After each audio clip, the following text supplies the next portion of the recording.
than they ever did in the first 19 years of my life. And I remember standing there holding his hands thinking, where were they when you were 3 years old being abused? Where were they when you were 7 and you were being sexually assaulted? Where were they when you were a teenager and you were homeless and struggling with drug addiction? Where were they when you came back from war, suffering from post-traumatic stress disorder? And when those kinds of questions resonated in my mind, this man was pulled away and executed. So it's a really surreal and I think deeply destructive act to kill a person who's not a threat to other people. But that's our system, and that's one of the reasons why getting people closer to that system is one of my new priorities. What do you think it meant to him to know that you were there as a witness to the execution? I think for him and his family, it meant that he was still a human being. And, when I give talks about this issue, I tell people that I don't believe that any person is their worst act. I think all of us are more than the worst thing we've done. I think if somebody tells a lie, they're not just a liar.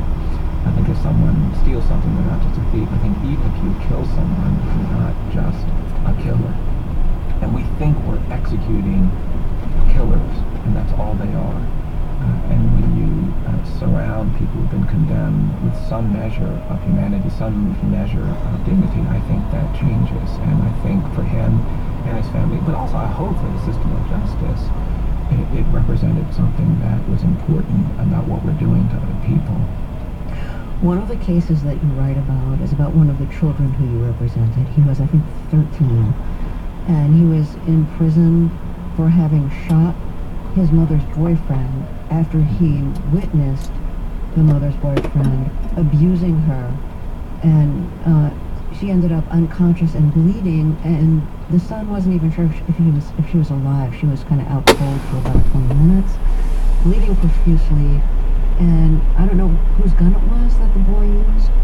It was the boyfriend, the mother's boyfriend's gun. Mm-hmm. It had hidden away in a dresser drawer. So the boy took the gun, shot and killed the mother's boyfriend. So he's in prison. You're trying to represent him, and you go to visit him. He's uncommunicative, and he finally just kind of breaks down crying and tells you what's been happening to him in prison, which was. Yeah, it's one of the real tragedies that we continue to tolerate in this country. I went to the jail, and there's this little kid, he's 14, and he's just tiny, and he won't say a word. And after 20 minutes of trying to get him to talk to me, I finally went around and got close to him and said, look, you gotta talk to me. I can't help you if you don't talk to me.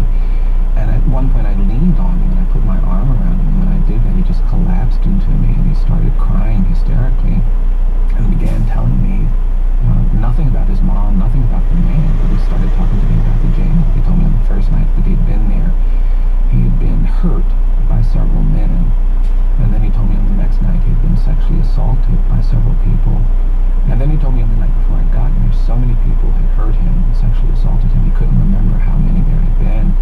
And I held that little boy while he cried hysterically for almost an hour, and when I left the jail, I couldn't help but think, who is responsible for this?